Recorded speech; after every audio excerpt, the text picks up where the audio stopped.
बोलो राधा रानी सरकार की जय। बोलो वृंदावन धाम की जय।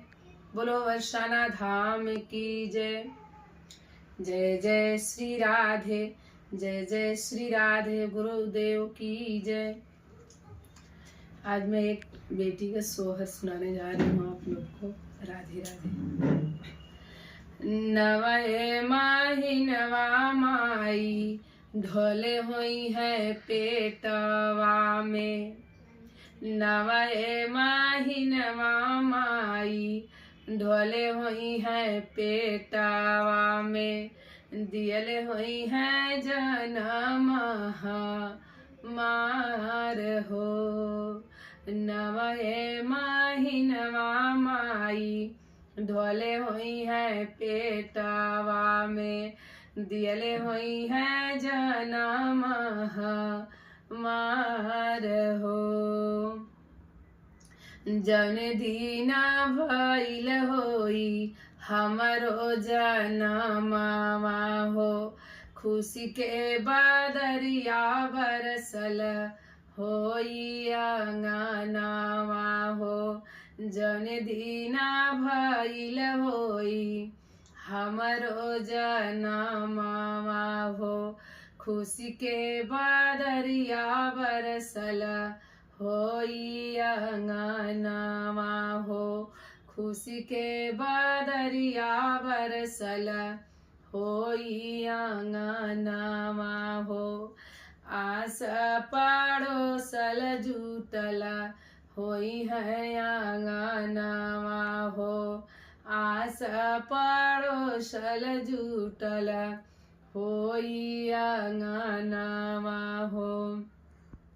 गाय होई है सब मंगल चार हो। आस पड़ोसल जुटल होई है अंगनवा हो। गाय होई है सब मंगल चार हो। नवहे माही नवा माई, ढोले होई है पेटवा में। दियले होई है जनम मार हो। नवहे माही नवा माई, ढोले हुई है पेटवा में। दियले हुई है जनम मार हो। अपने ना देखली माई, धूपवायोर छहवा हो। अपने ना देखली माई, धूपवायोर छहवा हो। हमरा के रखली माई, आचरा के छहवा हो। अपना ना देखली माई, धूपवायोर छहवा हो।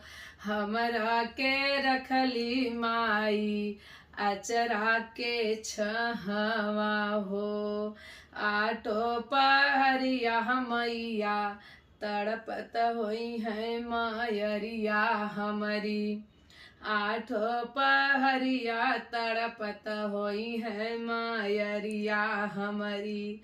लागत होई है सागरो अन्हार हो। आठो पहरिया तड़पत होई है मायरिया हमारी। लागत होई है सागरो अन्हार हो।